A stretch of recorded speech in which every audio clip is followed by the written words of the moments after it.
Welcome to Synchronicity. My guest this week is Jessa Reed. She needs no introduction. If you don't know who she is, then you probably you might just be tuning into this podcast for the first time. If that's the case, then go back and look. She's a frequent guest. I try to speak to her every few months or so, at least on the podcast. We talk more regularly.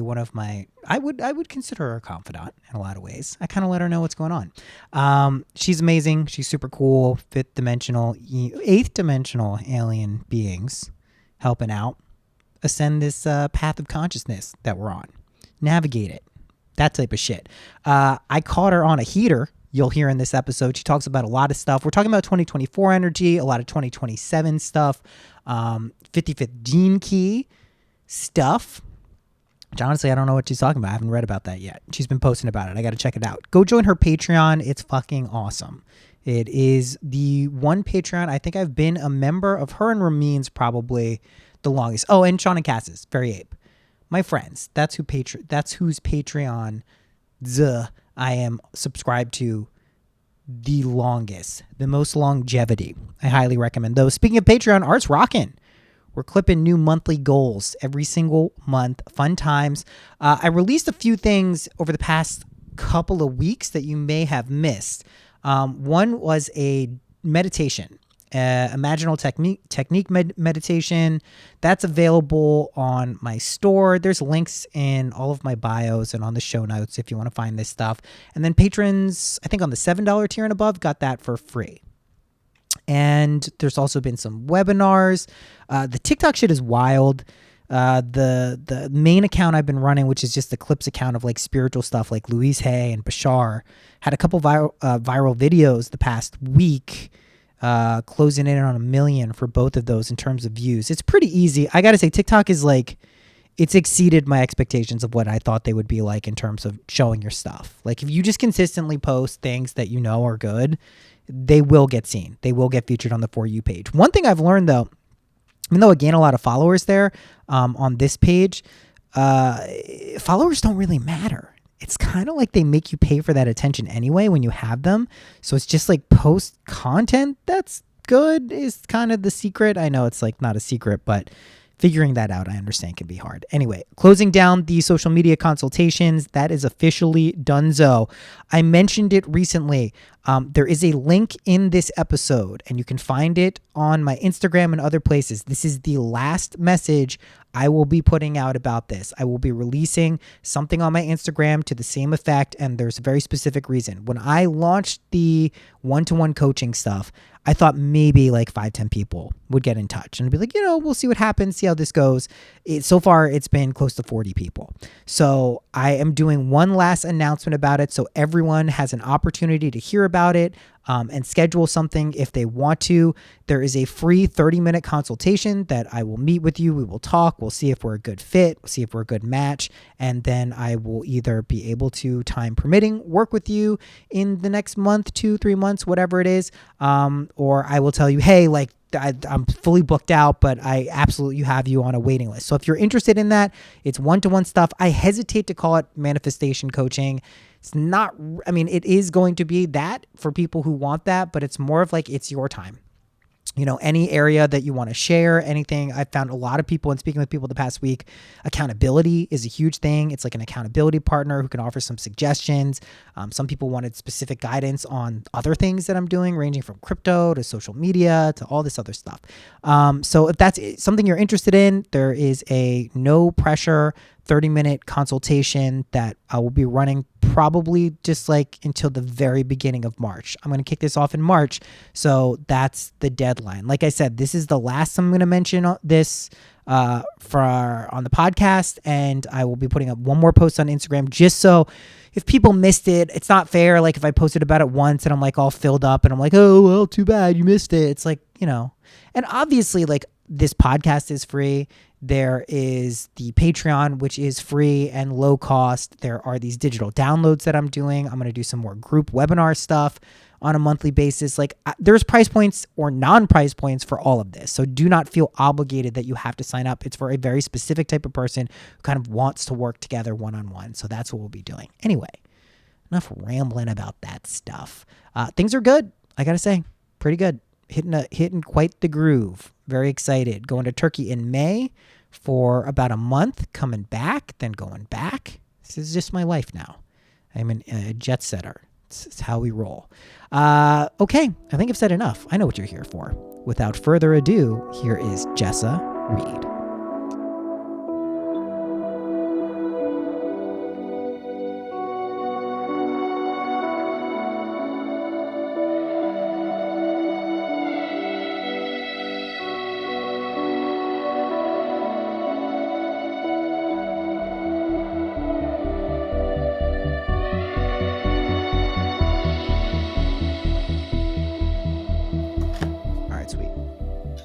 Thanks for coming on. Yeah, thanks for having me. My sacral is activated. And so it's like we got to cram everything. Got to get the taxes done, everything that possibly needs to be done, record a few podcasts, make a couple TikToks. It's pretty wild. Before I'm back in bed. That's pretty much how it works. It's jam as much stuff as you can get in while you're feeling productive, knowing that at any moment that can turn into a complete isolationary bye-bye, nothing is working thing. Yeah, I know. Yeah. I get it. Yeah. I mean, I just heard, I was listening to the episode you put out yesterday on, you said, I read it as ugh. That's how I read it, as ugh. That's how in my mind it goes. It's not yuck. I get it. Ugh is what I'm trying to say, but I don't know that. Well, because ugh is a boot and it's UGG. That is true. It's fluffy. Yeah. It's nice, but so it's not. I didn't mean to be controversial. It's actually pretty. It's like a GIF thing. It's kind of like a big deal. I think some people. It's a big word written. It's one of these words that I use a lot written and then I don't necessarily say a lot. I'm surprised. I read it as ugh. I always have. I think it's like a comic book thing. I think that's where I probably first read it, is in comic books, and that's how it was.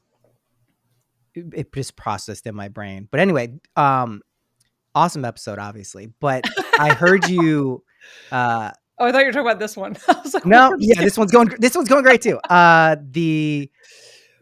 You referred to 2024 as a pivot, and I was like, I've been trying to like qualify or contextualize what's already been going on, kind of what I saw coming relative to the previous, we'll just say 2-3 years of just like utter abject what the fuck is thisness, and pivot felt like the right word. It felt like that's definitely what this is if you allow it to be. It'll definitely, you could get some oldsies vibes too, but I'm curious, like what makes you think that this is such a big pivot year? Why does it feel like that for you?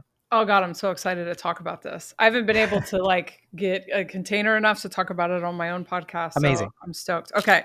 So I'm going to write notes because the sacral is activated. So the ADHD is on turbo drive. Totally. It feels like a bookend to 2020 to me. And a lot of the anticipation for 2024 started to kick in like September, in a way that felt very similar to 2019, and which at first kind of freaked me out because in 2019, all the things that I felt coming, I convinced myself that they weren't necessarily coming for me. They very much came for me. And so I was like, oh no, not again.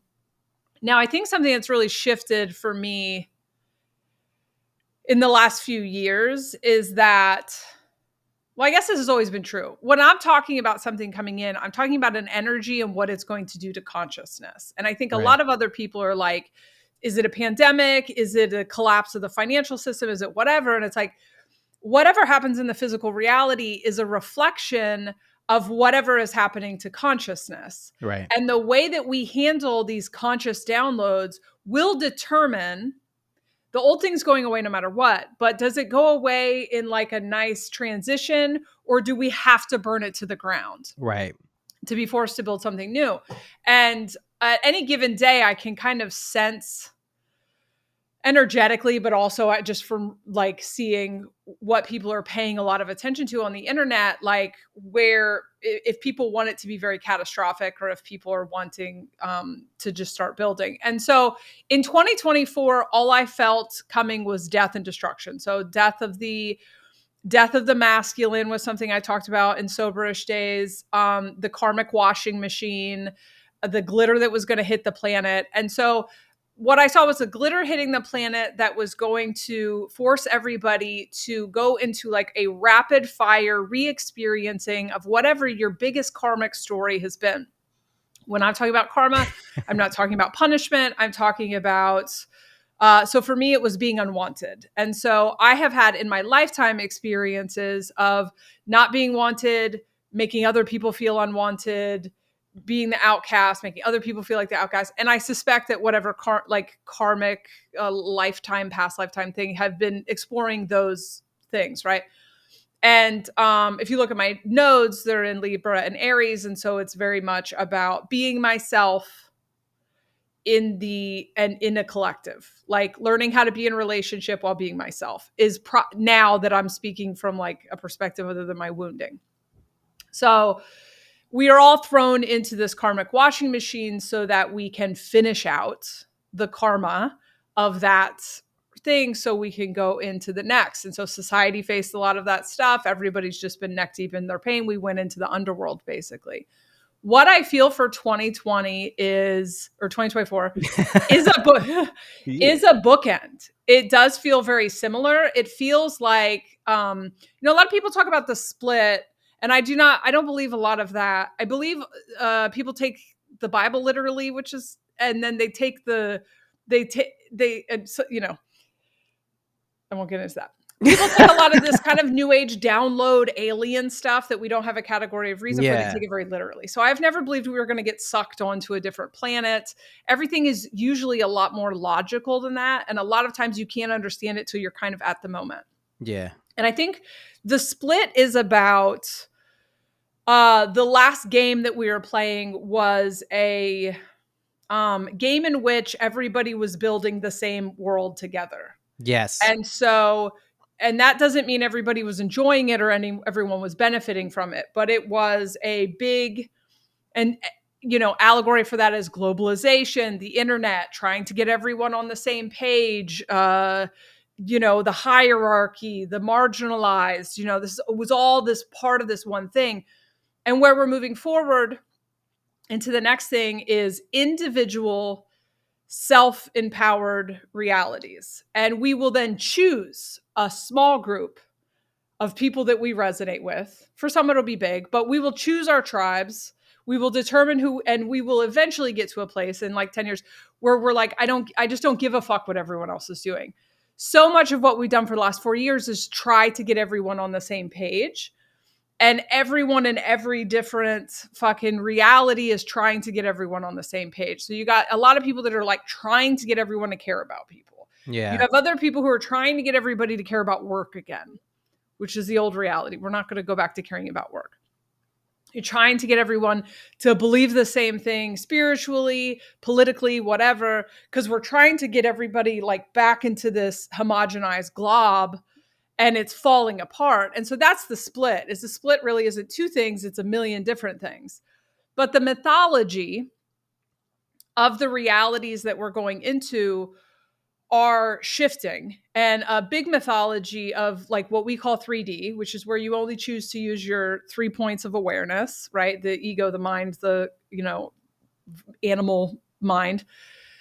That's the primary mythology of that is victim, villain, savior. So there is a major split between people who can't let that go. And something that's really interesting to me is a lot of people who have not transcended I look like I might be blowing out the audio. A lot of people who haven't made it through and out the other side of their conspiracy phase. So it's one thing to know, like, yeah, obviously the government's corrupt. No shit. Welcome to what me and Noah have been saying for 20 years. But to make it your entire spiritual identity, right, of like constantly screaming the sky is falling, but you're now like 3 years into that, like conspirituality being your relationship with consciousness ultimately is victim, villain, savior. That's the mythology underneath. Yeah. Which is where this mass exodus, one of the reasons we're seeing a mass exodus of New Agers back to Christianity, because you never left it. You never left it. It's blowing. You're talking about this, but I get more and more evidence that this is something that's absolutely happening, like very far out, whether it's in woo or conspiracy, they're getting like hardcore Born Again. I actually am trying to have Nick Hinton on, who I had on before, who's like an amazing conspiratorial writer, was writing about like Saturn's energies, just one of the best like breaker downers of things in like Yeah, thread format I love ever. Nick. And Nick's amazing. And he's full evangelical right now, like right down Born Again. He was telling me he was going to a monastery to check that out. I'm hopefully having him on. I've been trying to schedule with him the next couple of weeks. I'm very curious to talk to him, but this is clearly something that's happening. And for me, it's kind of wild because like I didn't get very biblical at all until like the Neville Goddard stuff in like 2019, 2020. And to me, it just made sense. Like, oh, these are allegories. These are psychological aphorisms that are clearly meant to be interpreted from like an individuated state. It's not like there was this guy, Paul, and Paul was like, oh, this is what you do. It's like that didn't make sense, but it also didn't make sense to people. The people were like, hey, well, the Bible's dog shit. It's just this manipulative text that was only meant to corrupt and like, you know, subjugate people. I'm like, that also doesn't make sense to me, but it is really interesting to see this kind of like whiplash effect of people going hardcore back into Christianity. I'm curious about, it's interesting you brought that up. Yeah. So I'm really curious. I mean, I follow Nick. I really like Nick. Nick is such a seeker, Yeah, that I'm totally. interested to see like where he's at on the other side of Saturn and Pisces. I still enjoy his content now Totally. because I'm like, that's really interesting. Yeah. So with Nick, so there's a few different brands of the people going back to Christianity. And no shade, because it really doesn't matter. You can Totally. live out your reality however you'd like. Totally. So we've got the people that spend so much time in conspiracy. And if you're spending more time on the they, and you're just you're just filling your energy field with people drinking babies' blood and, pedophile Yeah. cults in the CIA and everything. I'm not even saying those things don't exist, but you're filling your algorithm with that. And when you fill your algorithm with that, you really literally think there is a child trafficker in every other house. And we are not that, we can't hold that, right? We can't hold that. And so it's good and evil. We're just so focused on good and evil when really our conscious evolution, our awakening should have a little bit of that, because you are waking up and going, oh, everything's a lie, And I have space for all of it. It's all just a part of it. But, I really don't know what to do with someone who's been awake for 10 years and believes in the government. That's more cuckoo bananas to me. Well, So in fairness, not to bring this back, you once yelled at me for not voting. So it can happen to the best of us. Like, we do know that. So I talk about that all the time, just so you know. So I went into the anarchist closet for a while because I was like afraid of getting screamed at by people who were bought in. Yeah. And 2020 was like ultimate fawn for me. And so one of the cringiest moments in podcast history for me is going on Noah Lampert's podcast and telling him to vote. In my defense, I did say, I don't believe in this. Yeah, but people think we should do this. But 2024 me is like, no, I'm not participating in this ritual. It's absurd. You have convinced yourself that I'm a bad person if I don't. So don't even fucking ask this year. Yeah, exactly. But anyway, so I find I find believing that the government is something other than a theater is as interesting to me as believing that, in Sky Daddy. But when you fill your algorithm constantly with this good and evil, and it becomes your entire relationship with consciousness, I'm trying to get away from spirituality because that's even starting to take on this like religious thing. And it's like, we're just energy. That's it. Yeah. We're just realizing we're energy. So it's the victim is the, whatever the thing is, the children, the whatever, the fuck. And then whatever your brand of evil is. And then you're the savior by never shutting up about it. And I get it. Believe me, 9/11 happened right after I woke up. I get it. But it's a mythology that doesn't exist with the higher points of awareness, because the more points of awareness that you get, so your emotional body, your nervous system, your physical truth, your intuition, you should be zooming out or have the ability to zoom out and have more points of awareness, which should be ultimately leading to non-duality. Now, I can believe that we shouldn't be killing mass amounts of people and then also be able to hold non-duality. The ability to hold paradox and go, yeah, me here, this person here, but also I understand that I am one with everything that I hate. Yeah.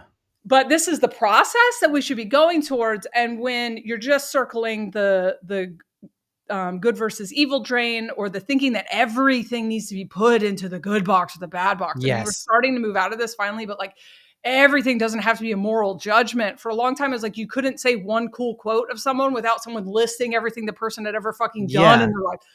That's not what life is about. Also, it's about finding that in you.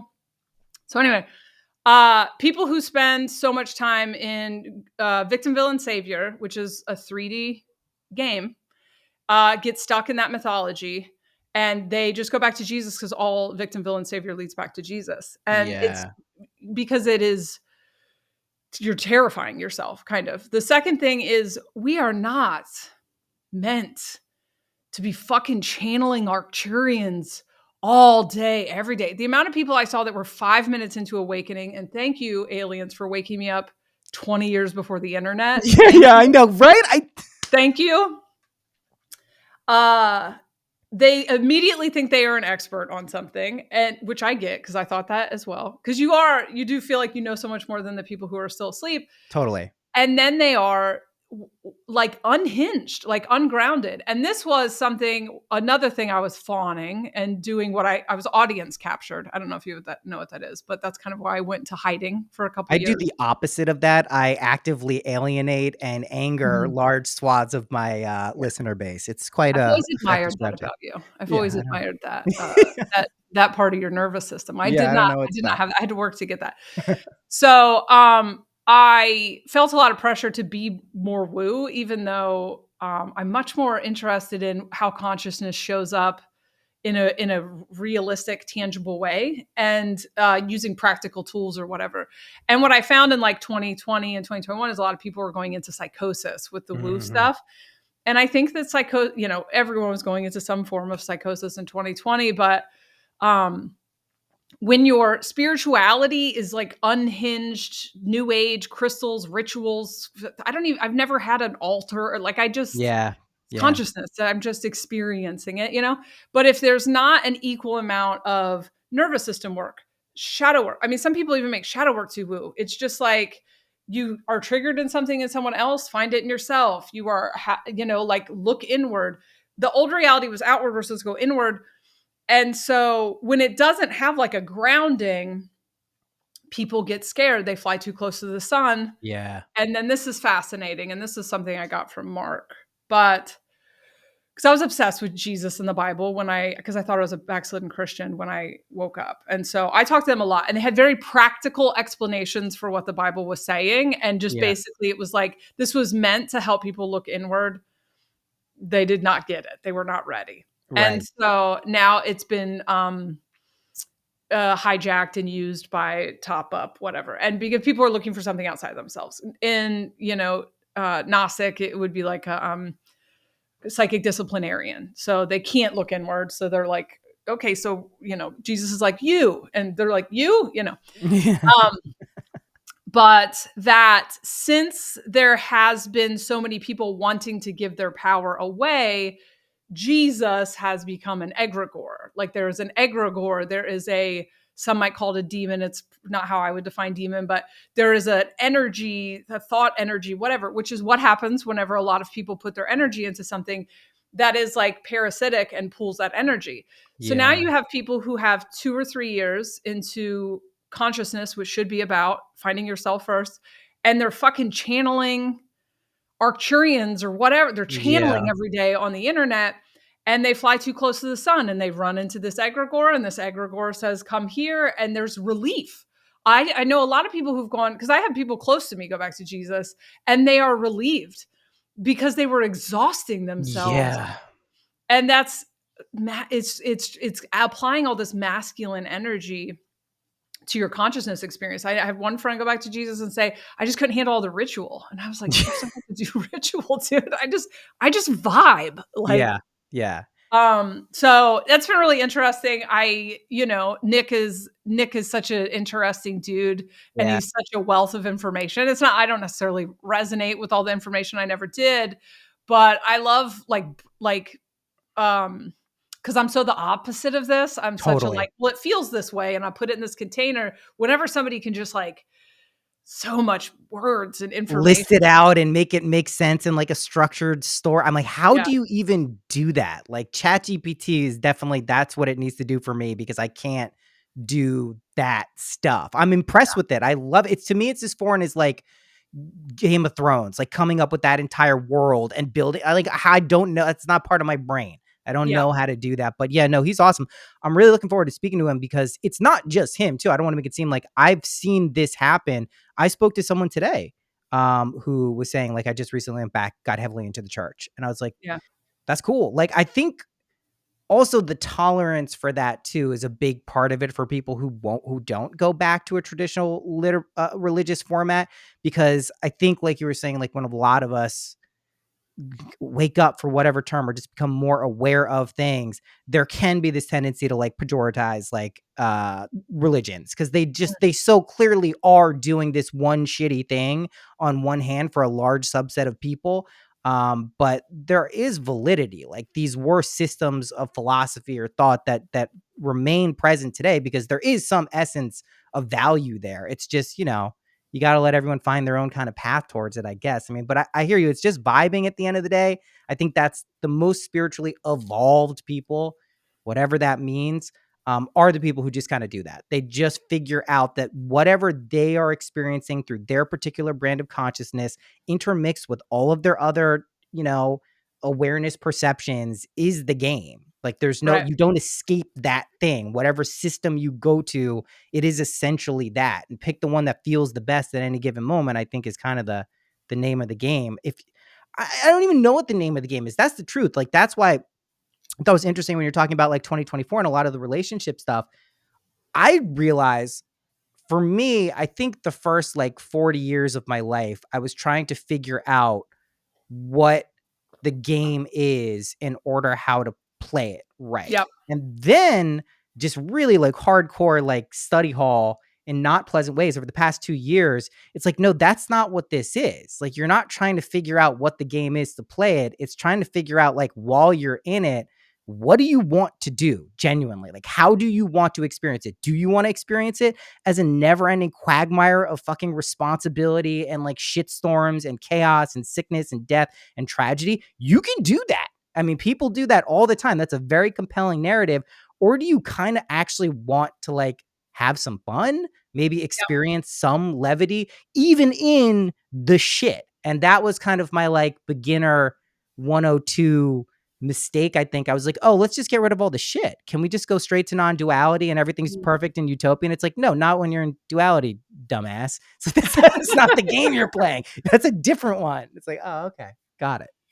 Thank You and you. I woke up at a similar time, right? Like 2000. Yeah, And 2000, 2001. Yeah, totally. so something that's been really interesting to me is that a lot of the things that, because I initially had that near death experience, and then the blue ball of light said stuff, and then I started, I spent the next 5 years having these experiences with aliens, and many of those were, when you do math, all of your sleep is hypnagogic.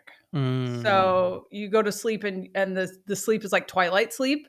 And so I think it just created this sort of, I wouldn't say all of your sleep, but on a daily basis, it's mostly hypnagogic. Yeah. So it's this very kind of alert sleep because you've got meth in your system. And so I had training and teaching and explanations and stuff. And the thing that's been really interesting to me since 2017 is that I didn't have categories of reason for so many things the aliens said, because I still had such a limited mindset. Yeah. So I didn't understand timelines until 2017.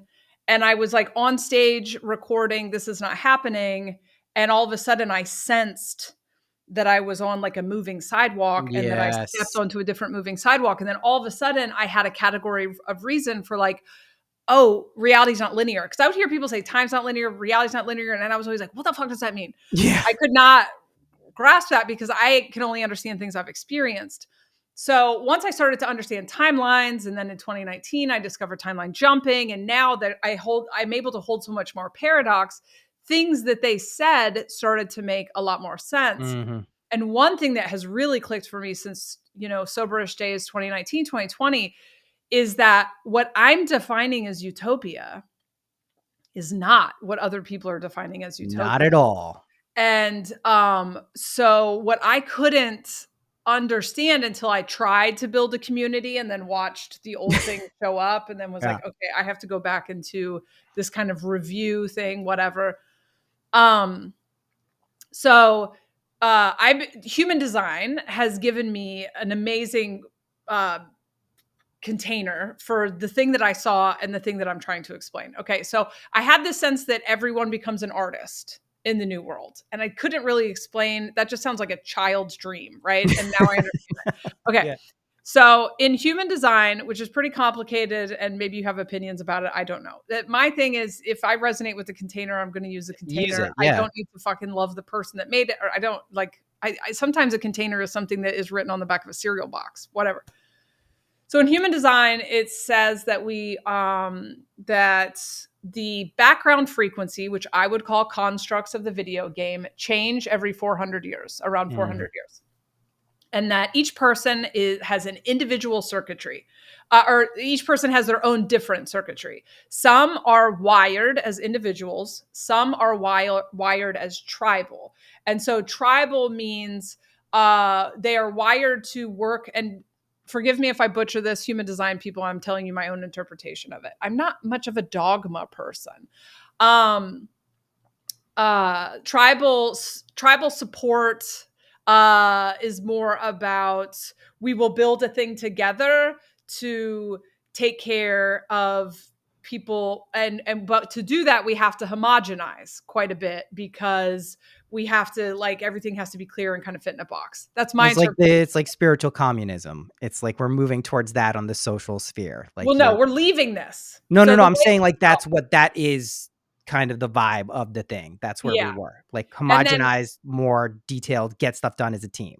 Yes. Yeah. So, and then collective is more about everyone, like everyone, the globally, whatever. So the last 400 years was something called the cross of planning.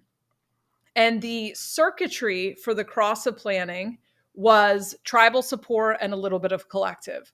So what the background frequency basically possesses people. It basically conditions people. It makes them feel like this is the premise of life. And that is because it is a video game, and that is the premise of that video game.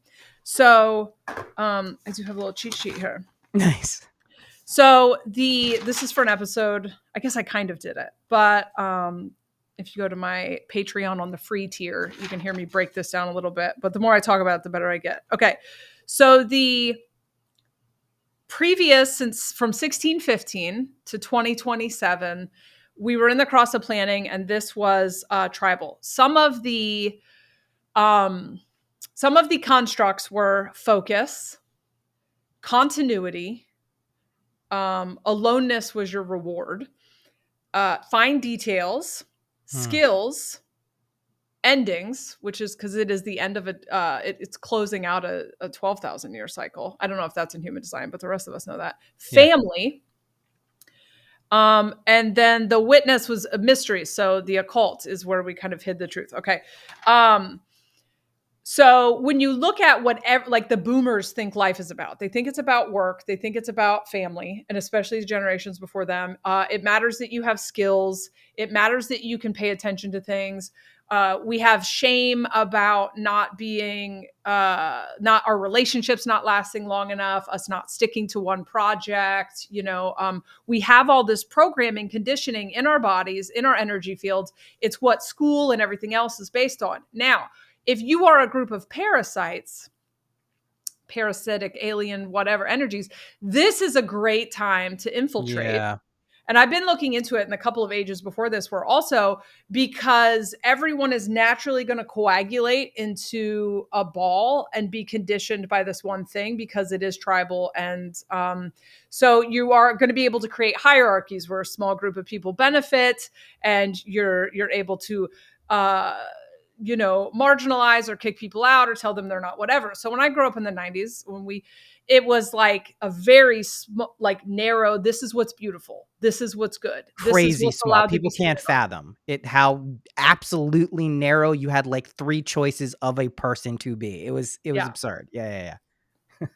And that is because that 400-year cycle was like closing out. And so it had gotten to the point, the aliens used to talk about something evolving to the point that it self-destructs, and that was the moment that we were in. So that's the moment we were in. Now, if you are a millennial or below, you are born conditioned more by the new thing than by the old thing. So the reason it feels like there's some sort of conspiracy theory against people born in the 80s and below, in that they were lied to by the boomers. The boomers told us to go to college. They told us to work hard. It would work. Well, the thing is, it did. Those were the rules in the old world, and that's why it benefited the boomers. There are new rules coming in, and they came in because the millennials were born, they were called indigo children. They were born with a new energy, which then started to change the conditioning. After 2017, this gave me goosebumps. After 2027, excuse me, that old thing will only exist in people who carry it. And a new energy will fully have hit the planet. And we are starting to see this already. We are starting to see the path to supporting yourself is being yourself on the internet. It's not working hard. It's not going to college. It's not. So many things that like, so the past age was also like scientific materialism. And the new, I hate to say new age because I hate the new age, but I non-dually don't judge the new age, but you know what I mean? Or whatever. Well done. The next thing is individual circuitry, and it is about individual empowerment. So the old thing was about building infrastructure. So the thing that's going to collapse is the infrastructure, even the parts you like. The thing where 20 years ago, if a business fucked you over, you could call the Better Business Bureau. There was a system to handle all of your problems. Y'all may have noticed in the last few years that if you get fucked over by a corporate, you have no recourse. Why? Because the systems are a mechanism of a tribal, like everybody felt like I have to.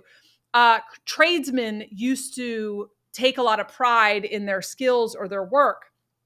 Now, you either have to find a boomer to do it because they're still heavily conditioned by that energy, or you have to find somebody who is an artist. I've learned this but it really, the new thing will be the age of DIY, which if you're on TikTok, you just see these like 20-year-olds. It's wild. Building houses and shit. There won't be, the corporations will fall without you even really having to fight them. You can fight them if you want. A lot of people have that energy, the desire to fight it, but they will fall because there will be no gas in the tank. The Fed will most likely just collapse. We're seeing that allegorically with the fact that the candidates are like 350 years old or whatever. Insane. It's insane. I'm not, like, can you imagine telling someone in 2008, like we ended up with two like 85-year-olds or however old they are, because like literally there was no one else. It's allegory. They're all like dying in office and stuff. It's because that thing's gone. You won't be ruling huge. You won't be ruling anybody. Everyone will become more and more difficult. Everyone will slowly become an anarchist. Now, here's what I love. Okay. So you're like, can I? No, I got you at like the perfect time. This is incredible for me. You have no idea. Go. Okay.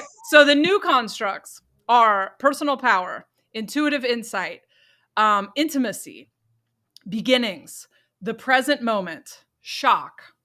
So shock is where endings was, abundance, and ambition. This is people stepping into their power. And we've been, goosebumps again, we've been watching this. And so even where you see everyone kind of fighting with each other, it is eventually going to lead to, and by eventually I mean 5 years, going to lead to people learning how to divest from things they don't resonate with. As that tribal energy kind of leaves, people will stop trying to get everyone on the same page, and they will go, you just don't exist in my reality. And they will split into realities of chosen bubbles of awareness.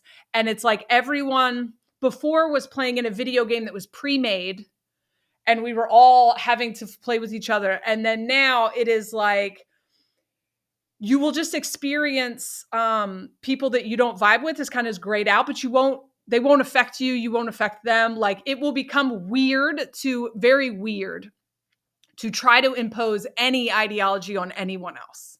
Like right now we're seeing like peak, everyone's still trying to get everyone on the same page. It will literally be like, and these huge systems, the school system, the medical system, all these homogenized corporate things will there will be no energy. People will realize the medical system hasn't fucking cured anything and doesn't know what causes anything. People will be like, oh, you mean it was mold? Oh, you mean all I have to do is stop eating inflammatory food? Oh, and what the fuck are you doing to the food? So all of these things are happening. And it's so funny to watch people over here who think they are enemies with people over here, but they're actually just two sides of it's fun. So here's my favorite parts. And I haven't done your chart, I don't think, but I can guess.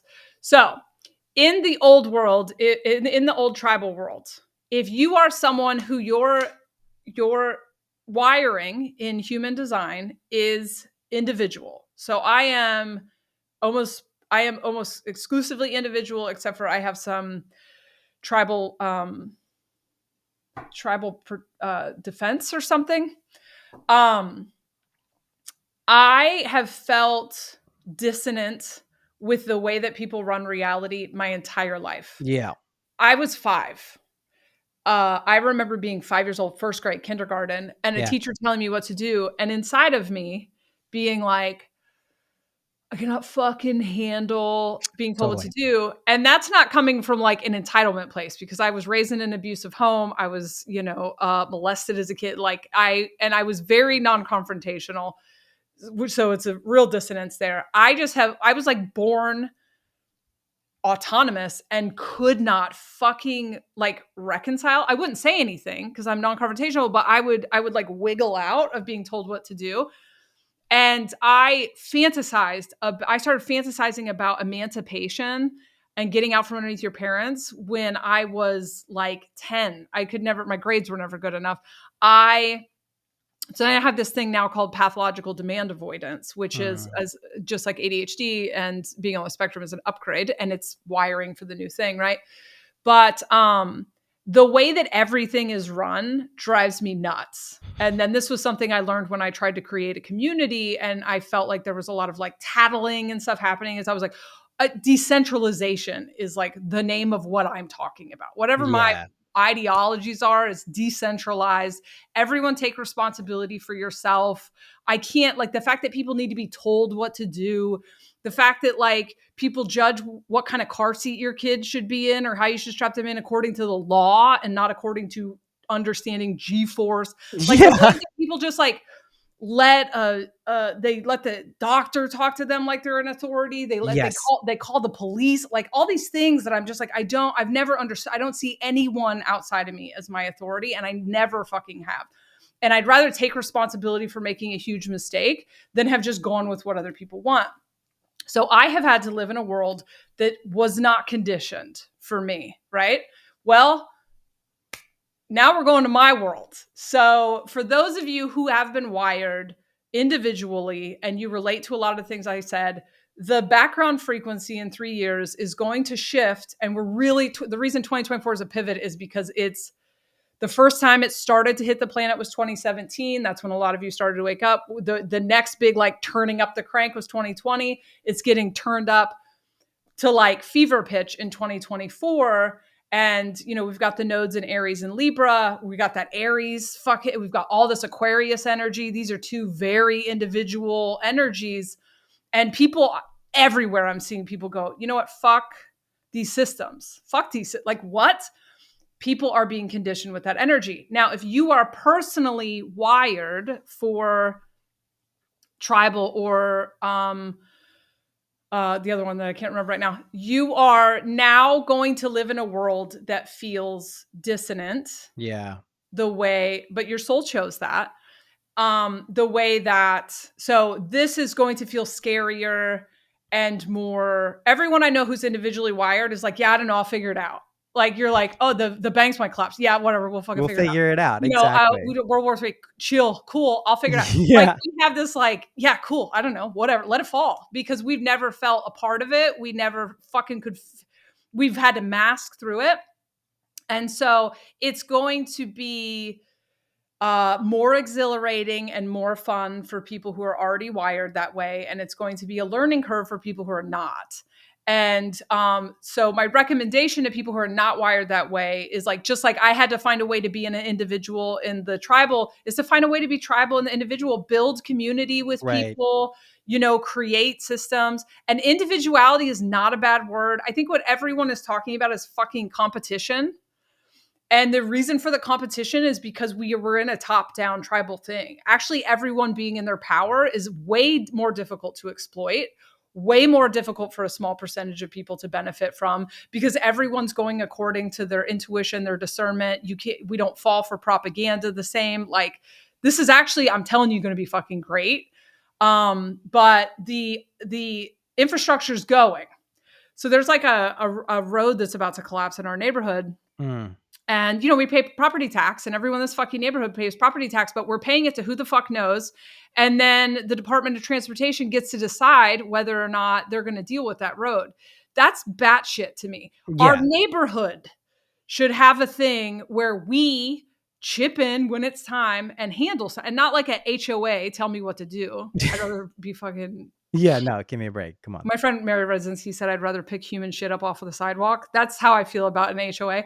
But that's because people go to play out their fucking power struggle. It's the worst. It's the dregs of power grabbing parasitic energy is being on a board of an HOA or in charge of it. It is truly, there's nothing worse than that. It's such the only way I could ever live in an HOA neighborhood is if I just took over and dominated it and taught everyone in it about how we are going to respect autonomy. And we're not going to tell everyone they can only have 3 different types of paint color or fucking trees on the house that they own. It's got to be a really nice place to devote your time into taking over the HOA. I think I would have fun with the taking over it, but being told what to do, I just am like, no, the HOA doesn't matter how nice the house is. We're not doing that. So anyway, these systems will fall away and the people will create things for themselves. I think the, United States will eventually take this with a grain of salt because I am better at predicting energies than things, but dicks aren't falling off yet. When did the dicks fall off? That's all. I just have it circled on my calendar so I can know and prepare. That's a great example of I didn't understand that gender was a construct. So I was physically, is that what that means? But I think we'll probably do away with any sort of bigger government and just create smaller things. It'll split up. And I'm not the only person that thinks that. But so 2024 is a huge pivot into individual energy. A lot of people are getting their heart broken by the government right now. A lot of people are realizing like, oh, you can't, this is actually literally corrupt, which is a beautiful moment for you and I. I feel like I can come out of hiding and start talking again. I can stop biting my tongue off. Yeah. It's like personal and it's so beautiful. And so there is an eclipse on April 8th that is, I believe eclipses are downloads of massive amounts of energy. And it's also the set being broken down, new set being built on a smaller scale. Huge eclipse for consciousness where the total solar eclipse in 2017 is what woke a lot of us up. They're markers for energy downloads. There was one in July of 2019. I think if you go back to like Soberish, whenever I was on about 5D in 2019, that's where we got the gift of discernment that led to 2020, everybody being like, everything's bullshit, and they take a while to integrate, but that's like, now I can't watch scripted TV anymore. It's like, and then also it's like, people are like, the propaganda is so loud, that's from that download. It takes a while to integrate. And then there was one in January of 2020, which was the 60, you can find this on AOD, the most recent, like AOD 5D non-cult or something. I break this down. But anyway, the 8D download, April 8th, it'll take a couple years to integrate, but this is ecosystem consciousness. This is where we start to be able to have as one of our points of awareness, that is if you're not circling the drain of victim, villain, savior, the mycelium network that connects us all. And this is where we don't need to scream at people to be compassionate. We don't need to scream at people to do this or that. Just like you don't need to tell your hand to give a shit about your foot. People will just have a sense of the connection that they have to both the people that are suffering and also the people they don't like. That's a part I think people are probably not ready to hear yet. Everything's much easier to deal with. I'm not saying I've integrated this yet, but I've seen glimpses of it. Everything's much easier to deal with when we really get to a vision of how reality is a mirror ball and we're just different mirrors on it. And then the ability to divest and do things differently. But also I have maybe an over-optimistic hope that when this integrates, the parasites, I think the parasites building, or the people who are operating on behalf of the parasites, I'll say, are building bunkers my current working theory, this is not fact, but my current working theory is that they can't exist in individual ages because people are too empowered and Right. we're awake. So, most people do a parasite cleanse at some point in their awakening because you could become aware of the fact that there's something feeding off of you. So because we've been in a deep sleep for 12,000 years, we have had, we got parasites feeding off us and we're creating their reality with our thoughts. So as you step into your own power, you realize like, oh, I've been tricked into pushing pendulums that are creating your reality. Yes. So everyone's waking up. And so they're going to go into a bunker, and people think that's because we're getting hit with a meteor or whatever. No, they're going into a bunker to try to maintain their bloodline or whatever until humanity goes back to sleep at some point in the Good future. luck. It's going to be a while, I think. I mean, the parasite thing is always interesting to me because, I was in such like an autonomous place, I think, when you first started mentioning parasites. But then I had that one experience where I just did way too many drugs, very kind of like without humility. And that was my experience. It was face to face with the energy of parasitism. It was the scariest thing I've ever encountered. I know it also isn't completely apart from me too. Like, Right. this is something I recognize about consciousness. Like, in order to even be aware of something, it has to be within you. There has to be that resonance. That's where I think it gets kind of interesting with the whole parasite thing, because I even know from like several ketamine experiences, sometimes you go a little close, you go over at the edge into a K-hole, and a few of those K-holes I went into definitely felt overtly like there was like parasitic energy kind of farming human emotions and like consciousness for some other thing. I don't know what it was, but it did feel like that. And it's like, those aren't places I naturally gravitate towards. So when Right. they happen like that, I'm like, all right, there probably is some influence being here. Now, I do believe that if you can be aware of that, that's all like the protection you need, so to speak. But to become aware of it can be a bit of a jarring experience, I think, for at least it was for me. Like, I did not expect it. And I was like, oh no, this is an energy that exists, whether we want to kind of name it that or not. It is Yeah. something. Yeah. Everything has to exist, and everything ultimately, if you go all the way to the top, is a part of us. Yeah. That is something that we can know. And then also it's sometimes not useful information because I'm not actually living in a 12-dimensional realm. So, Exactly. but yeah, when I started talking about parasites, as far as like this fun theory that what if the parasite frequency is riding us like Edgar suits through actual physical parasites, which I've not found any holes in that theory yet. No, it sounds right. And then a lot of people are like, oh, is this fear mongering, or, oh, is this us versus them? And it's like, not really, because it doesn't take you out of personal empowerment, because just do a parasite cleanse, dog. Like, that's it. Like, and the thing about the parasites is they just need a host to create the reality, which is what the aliens told me about, what I was calling reptilians back then. Was there are beings who there are Yeah. energies who can't create their own reality, and they Right. need humans to do it. So you think like, oh, you eat a diet that has parasites in it. And then, specifically in this culture, we like think parasite cleanses are weird. And so then we eat food that feeds them, and then our consciousness is hijacked. Well, I don't even know why that's a weird thing to think, because they hijack the consciousness of animals and bugs. And so, and then you are doing things that are not in your best interest. But then, there's a protozoa inside of you that's just like riding around, getting to feel what it feels like to go surfing or whatever.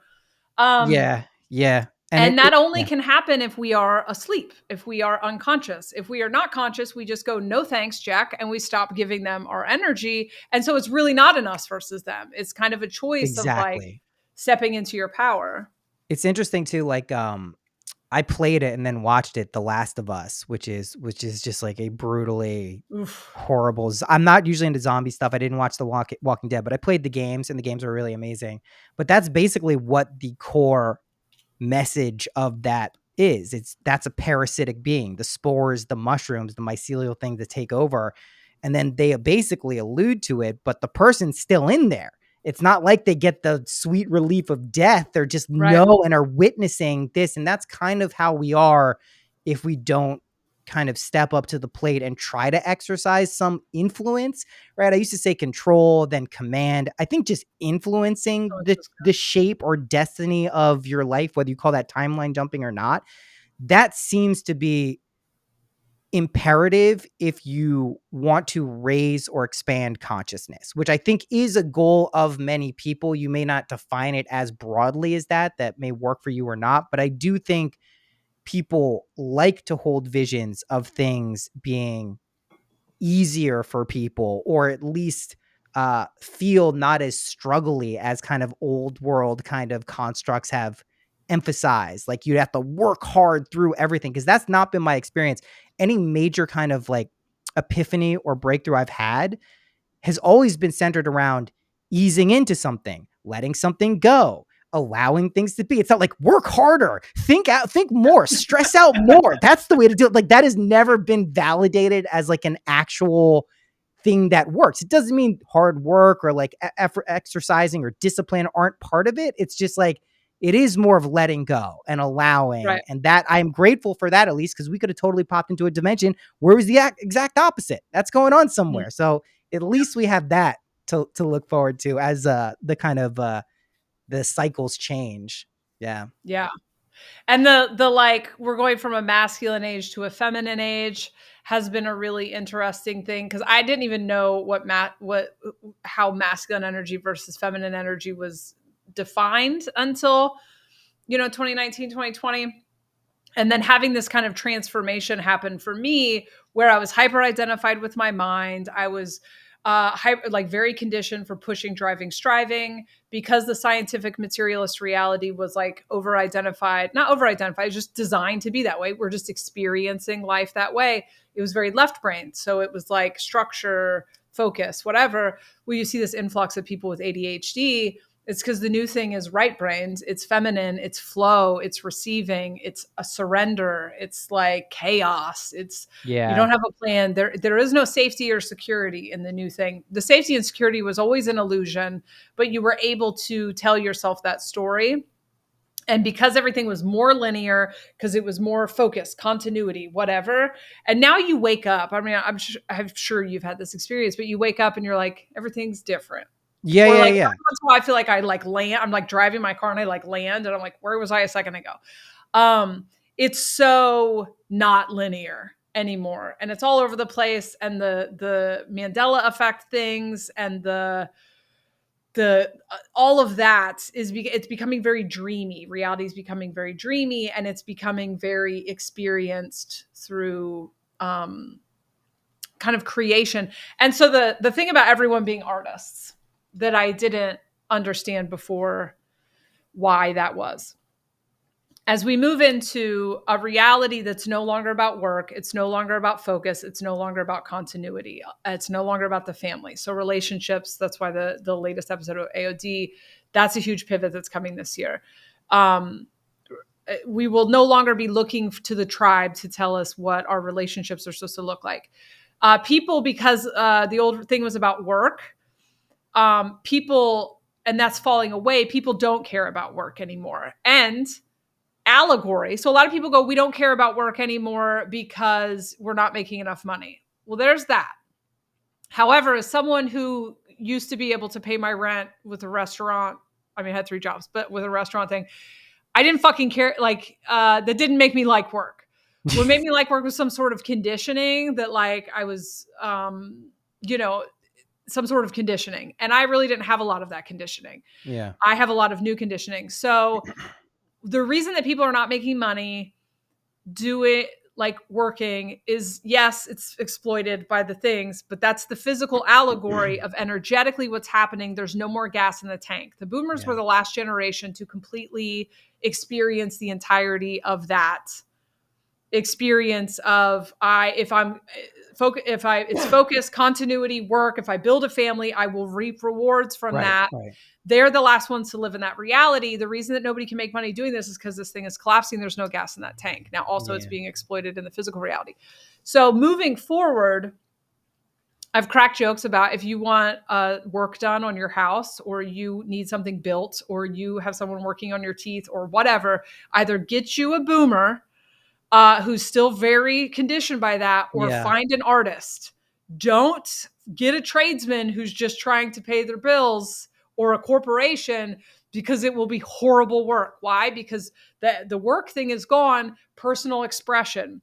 So if you, like, let's say you need a tile floor done, find an artist who does, who's like passionate about the thing that they're doing. Yeah, So that when makes we sense. move forward into the new thing, we will have jobs, but those jobs will be about whatever you are passionate and excited about. And we will let everyone do whatever the fuck it is they want to do. Autonomy will become this like crazy priority. And it will be like, this person came and did tile because they're fucking obsessed with doing tile and it brings them satisfaction and joy and happiness. They're an artist. Your doctor will not be a corporate fucking, I did this for money, or I'm like, my hands are tied because the insurance companies, all that'll fall away. That infrastructure will fall away. And the artist, it used to be called practicing medicine because it was like an art It form. was an art. It will be an art form, and it will be collaborative. Like, people will no longer be, my doctor told me this. It's like, you go in there and it's a collaboration, because what your body says, objective truth out. No one will give two fucks about science.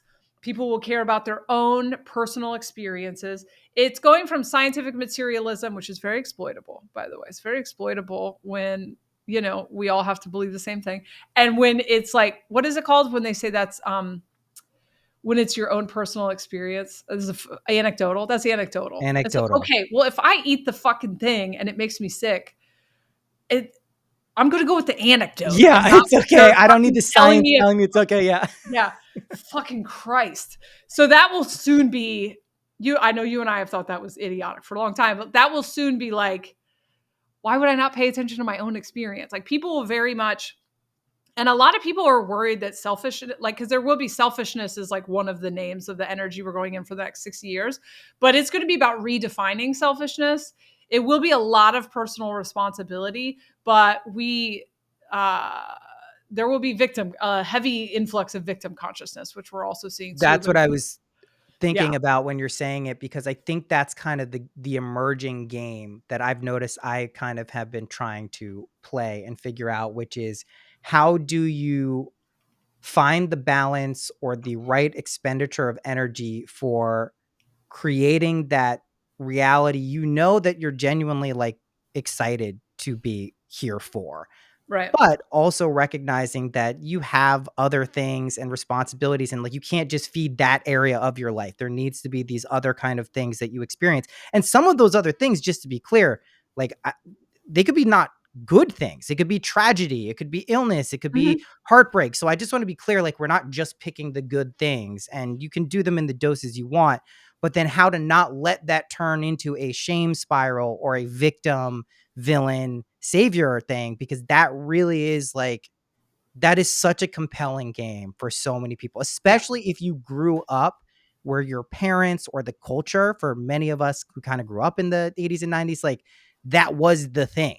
That was the game that was being played. Like, at any given point, that was the main kind of narrative. But it feels like it's not really effective. That's where, to me, it kind of like, that's usually when things fall away for me, is when they just don't work anymore. Like, I don't see the inherent value, and I'm like, maybe even then I'll run it out for like a few habitual reasons, but then I'm just like, nah. Like, it's like kind of how I've always quit smoking. It's like, I'm really into smoking, I'm loving smoking, and then I'm just like, when I'm like, this kind of sucks, and then I'll do it for a little more, and I'm like, no, like, it actually sucks, I don't want to do this.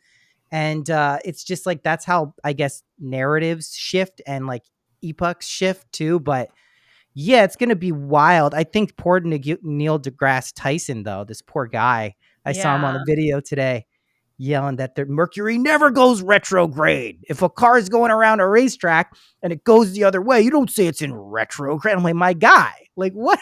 God, just let a system that existed way before your science. Yeah, like, it literally created your science. Your astronomy came from these people. It's like, No one's saying the sun isn't the center of our galaxy, man. Just chill out, dude. It's But who all cares good. if they were?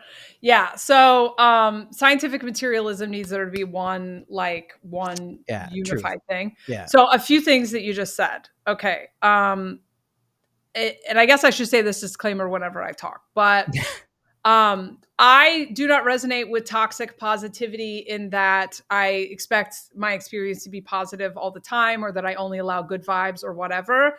But I also don't, there's also this other form of toxic positivity that is more victim consciousness, that Yeah. is um, like, for me, it's holding paradox, and my worldview holds for tragedy, loss, not getting what I want, whatever. I don't believe that I have control over my reality.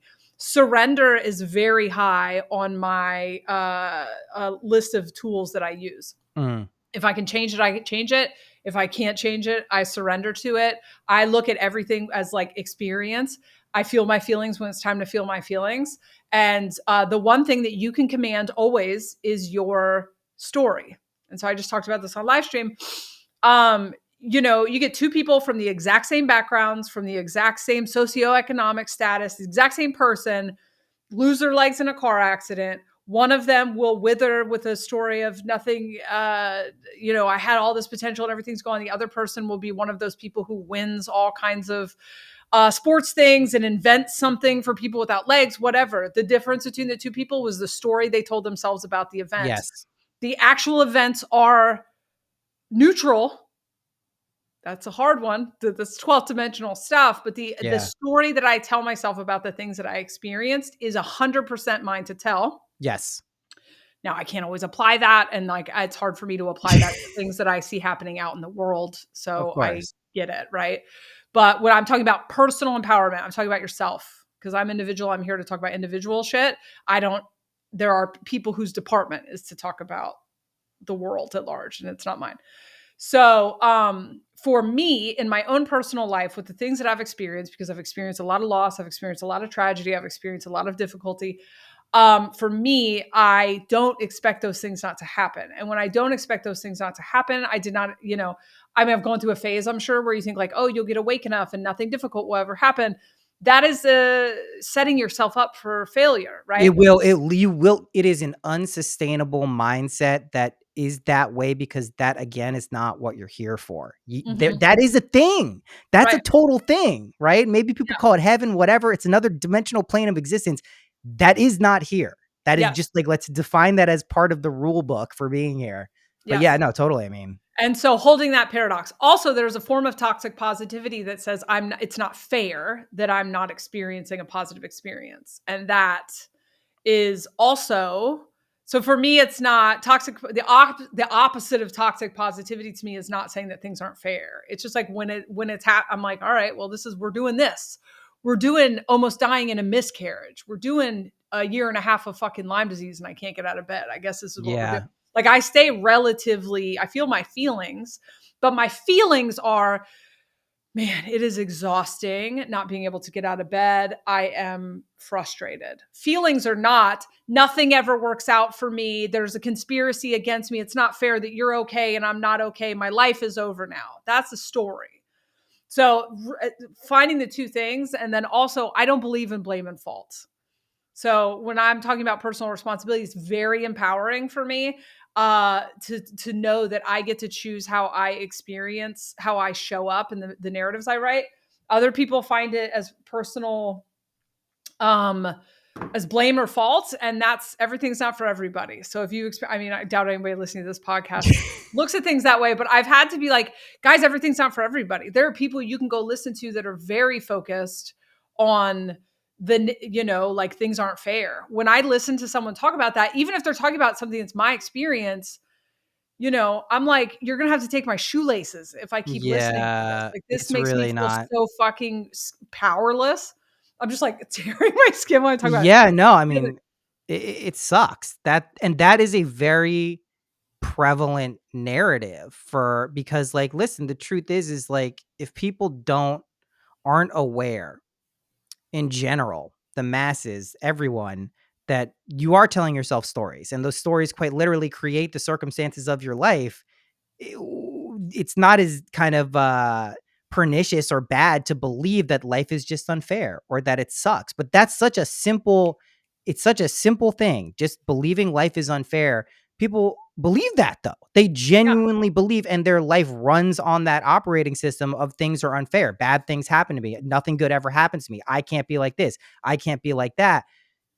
Really what we talk about, I think a lot, like when we're talking about expanding your awareness, becoming enlightened as well, it's just becoming aware that you're doing that. And it does not always a pleasant thing. It's quite often not pleasant. There is this kind of like raw shit you need to face when you realize like, oh my God, I've been doing that. What I will say, so it's not just all gloom and doom when it comes to that, is like, there is such a liberating kind of lightness that comes from cutting those types of belief systems when you become aware of them. Like when those fall off, that's when you can actually start to see kind of the more magic and like numinosity and like the cool shit that this world has to offer too. So I'm excited for 2027, 3 short years, but it does already feel super pivoty. 2017 to 2027 is about deconditioning. Yeah. And so I notice when I'm like in sessions with people, they're feeling like they need to figure out the rest of their life. A lot of the constructs that mattered in the old thing, like age and whatever, like those are going away. Totally. And so you don't have to fucking worry about it. And I have said for years, like the people who survive this will live much longer than we've lived before. So that old masculine kind of like you're running out of time sensation, go through your deconstruction process, and that's all you have to worry about. One thing I wanted to say about what you just said was, it's funny being someone who talks about personal responsibility because I am very sensitive to people being mad at me. I've done a lot of nervous system work. I highly recommend. It has helped. But, and I've experienced this more in personal relationships than like platform wise, but I watch people who talk about personal responsibility get yelled at for this. And it's interesting because I've had this experience. So when someone is tangled up in the brambles of victim consciousness, and I know that victim has like a negative connotation, and I'm not using that. I highly recommend go read the 55th Gene Key. You can find a PDF document for free on the internet. Read the 55th Gene Key. Mind blowing. And we're moving into the 55th Gene Key in 2027 as well. So I'm not going to explain what the Gene Keys are. So, when someone is like energetically tangled up in the brambles of victim consciousness, right? They believe that reality is happening to them. They start to misunderstand what is happening. So reality is algorithmic, and whatever you pay attention to with your emotional energy, you get more of. And so that's why I said if you're constantly just paying attention to pedophile cults, you'll literally feel like Skull and Bones is living next door to you. Like You'll literally feel that way. And so, it's just like the algorithm on TikTok or Instagram. It brings you more of the same. So when you start to experience the universe, which is I just did a TikTok about this, which is a neutral algorithm that just brings you what you pay attention to, you start to experience that as something that has an agenda on your life. You then end up in like literal, like energetic vines and brambles of what I call the nightmare button, where you eventually put your coffee cup down, right? And so I've dealt with this with love. I've dealt with this with money. I've dealt with this with friendships. I've dealt with this conflict. Everything in my life, I have gotten to the point where I get so tangled up in the narrative that I get buried in it. And I've spent a lot of time in victim consciousness, right? So when you see someone in this state, I want to help them. And I'm a recovering savior complex. I've been working on that for the last few years, but I want to save them. But it's very much like playing a game of operation, to try to get someone in that state. Because when you try to say to someone like, okay, you're only focusing on the bad things, that's why the algorithm thinks you want more of them. Like the algorithm thinks I like want more cat videos because I stop on the cat videos. The algorithm has like, my algorithm on Instagram has like brought me things that outraged me. Yeah. Because I kept clicking on them, right? It doesn't have an agenda. And what someone in that state hears, because they have a different categories of reason, is, oh, so you're telling me it's my fault? Exactly. And it's like, I can't think of a more masturbatory concept than fault. Who the fuck cares whose fault it is? Like, I hate the fucking blame and fault, but it's so tricky to be like, who cares? So we don't have time for that. And so it's like, no, I'm literally trying to tell you how to not have to do this anymore. Right. But it's being perceived by like large swaths of people like you on the internet as you're blaming me. And Yeah. so it's really funny. It's a frequency thing. The other thing I want to say, in our deconditioning process and our healing process, our bodies are changing a lot. And there is like this kind of industry built around, or not industry, but like there's so much content telling you don't drink almond milk, don't drink regular milk, don't do this, don't do this. It's, your body will tell you when it's time for you to evolve out of something. If you are meant to quit smoking weed, your body will land you, It really will. land that plan. When it's time, like I just don't listen to this shit. It's like my body will go, we are not, just recently it was like, we are not doing seed oils anymore. Why? Every time I eat something fried, my knees fucking hurt. So I'm like, okay, so now it's time for me to do that. I didn't do that because a health influencer told me it was time to do that. I appreciate the info and I go, I'll take that under advisement. But I let my body tell me when it's time for me to start going to bed earlier. I let my body tell me when it's time for me to stop wearing, plastic clothes. Like just let your body and let your consciousness tell you when it's time for you to move forward into another thing. There's so much of that old masculine kind of pressure of you're not doing enough. You're not doing enough as a construct of the old thing. You cannot fuck this up. Waking up is, and to be honest, it doesn't fucking matter. If people go back and experience consciousness as Jesus is their savior, it's fine. It doesn't matter. It doesn't matter.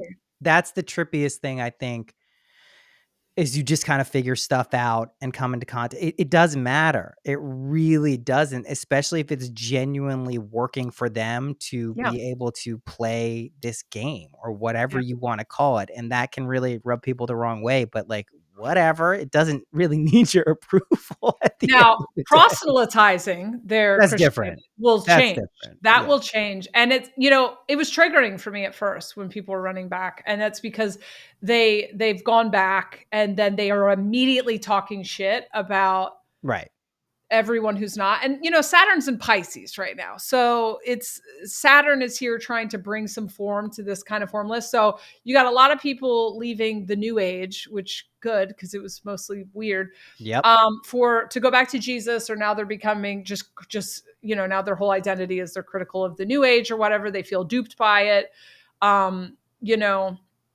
That's a lot of Saturn and Pisces energy. It'll be interesting to see once we get to Saturn and Aries. But yeah, I think I screamed at you enough. So I'm going to shut up now.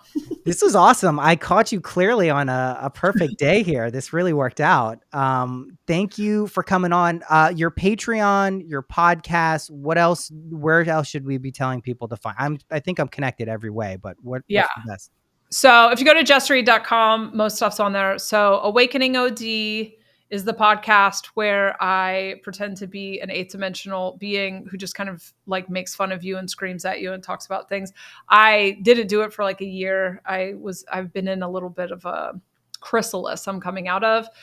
I also started Spiritual Bro Book Club and then abandoned it because I was still not ready to be authentic. I intend to bring that back. But right now I'm on Patreon, patreon.com/Jessa Reed, I think. There is a free tier. Yeah. And I say some thoughts. I post some free episodes that'll eventually go on Spiritual Bro. But, the Sacral doesn't, ADHD. So for $5, you get 2 bonus episodes a month. They're not AOD format. They're more this kind of stuff. I have guests on, talk about things, learn about things. But you also get all the past episodes. Well, I've taken some now. Most of the past episodes. So you can kind of watch this a little bit of an evolution of information. And then there's a $10 tier. We do live streams and energy updates. And there was a $20 tier. I took it down. I might put it back up. So, there's all of that. I do sessions sometimes, but I mostly right now I'm just posting those on, I'm not doing a lot. So I just post those on the Patreon. At the minimum, I say, if you vibe with this, join the Patreon for free. And it's because it's just easier. And then I am on TikTok, Jessa Reed. They finally now are doing 10-minute videos. So I feel like I could talk into that phone because I was like, I can't say anything in a minute, obviously. And Jessa Reed on Instagram. Awesome. Yeah. TikTok is wild. I mean, I've been talking about it on social media and stuff and did a webinar. But I mean, I do this clips channel like Bashar and Louise Hay. The past 2 days got 2 million views. It's Wow. like people, TikTok, you get a rare chance with social media platforms where they're so desperate to figure out how to monetize the platform. They will literally like throw exposure and money at people. TikTok is there right now, which is why I think you're seeing more creation going on there. It's a really interesting thing. Yeah. Cool. Awesome. Thank you, Jessa. Thank you, Noah. This is fun. This was fun.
Hope you enjoyed that episode. Go find out is that a way to start a sentence?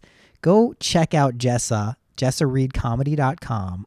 Check her out on Instagram. Check out her podcast, Awakening OD. There's a ton of stuff you can do to connect with her. Her Patreon is amazing. If you feel like booking a reading with her, I highly suggest that. She's wonderful. One of my good friends in the spiritual crew, right? She's pretty dope. So go check her